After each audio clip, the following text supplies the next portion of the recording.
একটি এলিট দলের সামনে জন্ডিস আক্রান্ত ব্রাজিলকে বসানো হয়েছে।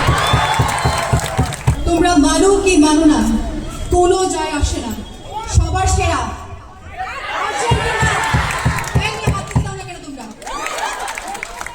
মাননীয় সভাপতি 10টি বছর প্রেম করার পরে এলাকার দেশিময় বদলে যেদিন আমাকে প্রত্যাখ্যান করেছিল, সেদিন আমার হার্ট এতটা খান খান হয়নি যতটা খান খান আজকে এখানে আসার পরে হয়েছে।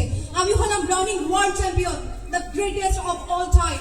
আমাকে নাকি আজকে আলা ভোলা দলের সামনে বসে প্রমাণ করতে হবে আমি শ্রেষ্ঠ। এর থেকে প্যাথেটিক কি প্রকার ডিসগাস্টিং একটা ব্যাপার চিন্তা করেন। তাও আপনাকে দেখে নিজেকে মানিয়ে নিয়েছিলাম যে না, খেলা দেখে খেলা বুঝে এমন তো একজন তো অন্তত পক্ষে এখানে আছে। কিন্তু পরক্ষণে আরো বেশি প্যাথেটিক লাগলো যখন দেখলাম আমার মতো আকাশের নেই বিশাল একটি এলিট দলের সামনে জন্ডিস আক্রান্ত ব্রাজিলকে বসানো হয়েছে। তারা স্পেনের চোখে আমার সর্বনাশ দেখেছে, কিন্তু জার্মানির চোখে নিজেদের সর্বনাশ দেখতে পায়নি। জার্মানি কিন্তু সেখানে কোরাসাওকে 7টি গোল দিয়ে ইতিহাসের পুনরাবৃত্তি করেছে। আমরা ভুলতে চাই ইতিহাস, আমাদের ভুলতে দেওয়া হয় না। আজকে এখানে জার্মানিকে রাখতে পারতেন, আজকে আমার মুখোমুখি ফ্রান্স কিংবা স্পেনকে রাখতে পারতেন, কারণ শেষবার ফ্রান্সকে হারিয়ে আমরা বিশ্ব চ্যাম্পিয়ন হয়েছি। খেলার মাঠে যখন তাদের সঙ্গে আমাদের খেলা হয়, না হয় তারা 2টা গোল খায়, না হয় আমরা 2টা গোল খাই, তাদের সঙ্গে আমাদের বিতর্ক হতেই পারে। কিন্তু আজকে এই আলাভোলাদের সঙ্গে আমার বিতর্ক হতে পারে না। কিন্তু আজকের বিতর্ক যখন আন্তরিকতা নিয়ে, তখন আমি ছাড়া আজকের এই মঞ্চ একেবারেই অসম্পূর্ণ। মাননীয় সভাপতি, বিতর্ক হচ্ছে নান্দনিকতা নিয়ে। তোমার দাদা 3টা গরু কিনেছে, তোমার বাপ কিনেছে 2টা, এখন তোমরা 5টা গরুর মালিক। এসব ভারত সাম্রাজ্যের ইতিহাস আজকের আলোচ্য সুস্থির নেই মাননীয় সভাপতি। আপনি দেখুন, ফুটবলের নান্দনিকতা বলতে একটি দলের খেলার কৌশল, শৈলী, দক্ষতাকে বোঝায়, যা আপনি দেখতে পাবেন একমাত্র আর্জেন্টাইন প্লেয়ারদের মধ্যে। খেয়াল করুন, 2022 বিশ্বকাপের আগে অনেকেই ভাবতো আর্জেন্টিনা মানে মেসি, কিন্তু এখন বিশ্বকাপ জয়ের পরে ফুটবল ভক্তদের মুখে মুখে আমাদের আলভারেজ, এনজো, ম্যাকঅ্যালিস্টারদের নাম। অন্য দল তো স্বপ্ন দেখে যে ইস, আমার দলে যদি একজন এমি মার্টিনেজ থাকতো তাহলে অন্তত পেনাল্টিতে হারতে হতো না। তাদের বুক ফাটে তো মুখ ফোটে না অবস্থা মাননীয় সভাপতি। কারণ আমরা যখন খেলি আমরা জয় দেখি না, আমরা দেখি কিভাবে দর্শকদের ভালো খেলা উপহার দেওয়া যায়। বিশ্বজয়ের পর থেকেই প্রতিটা ম্যাচে জানান দিয়েছি আমরা কেন সেরা। আপনি প্রেমিকার খুবায় ফুল দেখে হয়তো আনন্দ পাবেন না যতটা আনন্দ আপনি আর্জেন্টিনার শৈল্পিক খেলা দেখে পাবেন, ঠিক কিনা? আপনি দেখুন, 3বার বিশ্বকাপ জয়, 2বার ফিনালিস্ট বা চ্যাম্পিয়ন, 16বার কোপা আমেরিকা জয়, মোট 24টি আন্তর্জাতিক শিরোপা, শেষ 18 ম্যাচে 18টিতেই জয়। এখনো আমরা ক্ষুধার্ত সিংহের মতো অদম্য। জয় আমাদের অভ্যাসে পরিণত হয়েছে, তাই 26 বিশ্বকাপও আর্জেন্টিনার ঘরে আসবে।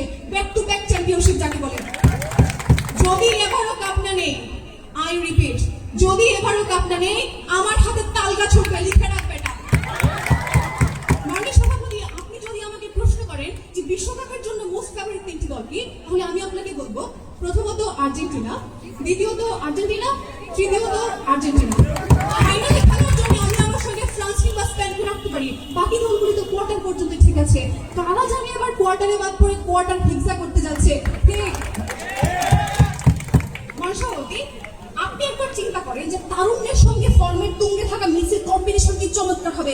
খেলা চলছে, দর্শক সারিতে ছিন ধরানো কাপুনি টান টান উত্তেজনা নিয়ে গোলবাই প্রতিপক্ষের গোলবারের দিকে তাকিয়ে যাচ্ছে আমাদের বিশ্বসেরা সব ফরওয়ার্ড, স্ট্রাইকার, ডিফেন্ডার, প্রত্যেকটি শৈল্পিক টিম। আপনি যদি বলেন ব্রাজিল নান্দনিক, আমি বলবো হ্যাঁ নান্দনিক। 90 মিনিট ধরে মাঠে দিগবাজি খাবার চুক্তি করার দিক থেকে নান্দনিক। ভাই একটা ফুটবল মাঠ, বিউটি পার্লার কিংবা সার্কাস না। আপনি আবেগকে না বলে বিবেককে জাগ্রত করে দেখুন, আপনার মন থেকে গায়ে দিয়ে আওয়াজ আসবে আর্জেন্টিনা, আর্জেন্টিনা। আজকে এখানে যারা আছে, এই যে ফুটবলকে জন্ম দিয়ে রাস্তায় ছেড়ে দেওয়া, এই যে হচ্ছে ইংল্যান্ড কিংবা মাননীয় সভাপতি, এই যে হচ্ছে আপনারা যারা ইতালি আজকে আসলে যাদেরকে আমরা হেলির ধর্মিত বলছি, এবং পর্তুগাল, যাদের নিয়মটি হচ্ছে যে খেলার মাঠে আমি একমাত্র আমাকে এবং আমাকেই দেখি। এদের নিয়ে আসলে কথা বললে আমি বিশ্ব চ্যাম্পিয়ন হিসেবে আমার যে ভাব গাম্ভীর্য, আমার যে অ্যাটিটিউড, সেটি থাকবে না মাননীয় সভাপতি। এদের নিয়ে কোনো কথা বলতে চাচ্ছি না। আজকে আমাকে আফা আফা বলে গেল। আফার মিনিং তুই জানোস বেটা? আফা, AFA, আর্জেন্টাইন ফ্যান অ্যামেজিং। মানে সভাপতি, গতকাল একজনকে জিজ্ঞেস করলাম বড় ভাইকে, ভাই এবার কোন দল? ভাই বললেন এবার স্পেন। এবারের মতো স্পেন। কতগুলো জিজ্ঞেস করলাম প্রতিবারের মতো কি? বললেন প্রতিবারের মতো ব্রাজিল। চিন্তা করেন কি ধরনের CBF চাপাবাজ স্পেন। এদেরকে নিয়ে আসলে কথা বলতে আমরা চাচ্ছি না, কিন্তু আমাদের দেখুন আমরা হারলেও আর্জেন্টিনা, জিতলেও আর্জেন্টিনা। এই যে ভাইটি হলুদ রঙের জার্সি পরা, তুমি এমন একটি দল যে কিনা 3টা জুনিয়র ট্রফিকে ওয়ার্ল্ড কাপ বলে দাবি করো। জানি রাগ করো নাই। আজকে আপনারা প্রায় সবাই ব্রাজিলকে ক্রিটিসাইজ করলেন। আমি পরিষ্কার অক্ষরে বলে দেবার চাই, কেউ ব্রাজিলকে নিয়ে কোনো কথা বলবেন না। ব্রাজিলকে নিয়ে কোনো ট্রোলিং করার আগে 2014 সালে তাদের ভয়াবহ রূপের কথা একবার মনে করবেন। 7টা গোল, 7টা গোল, 7টি গোল খাওয়া মুখের খালি কথা না। একই তুমি বারবার 7টা গোল খাইতে, তাদেরকে নিয়ে কথা বলতে চাই না। তাহলে আমাদের 3 পিস বলবে, অনেক পিস বলবে, সামনে বিশ্বকাপ নিয়ে আমরা 4 পিস হয়ে যাবো। আরে বেটা, তোদের জুরিডিমের 3টা ট্রফি বাদ দিলে তোরা তো 2 পিস হবে। মানে সমাজের শেষে বলতে চাই, এত শত তর্কের পরেও বাস্তব যে সত্যটি সেটি হচ্ছে, আমাদের খেলায় ভুল থাকবে, খামতি থাকবে, ডিফেন্সের নাটকীয় সব ধস থাকবে, কিন্তু তার মধ্যে থেকেও যে ঐশ্বরিক সৌন্দর্য ফুটে ওঠে তাকেই বলে আসল খেলা। আমরা পারফেক্ট হওয়ার ঢং ধরি না কিংবা ট্রফির হিসেব দিলাই না। তাই নান্দনিকতার বিশ্বমঞ্চে বিশ্বকাপটা আর্জেন্টিনার ক্যাবিনেট ছাড়া অন্য কোনো সূচে শোভা পায় না। তাই নান্দনিকতায় আমরা আর্জেন্টিনায় সেরা, এটা কোনো বিতর্কের বিষয় হতে পারে না। বরং পরবর্তীতে আর্জেন্টিনার সমকক্ষ হবে কে, এই নিয়ে আমরা আরেকটি আলোচনায় বসবো।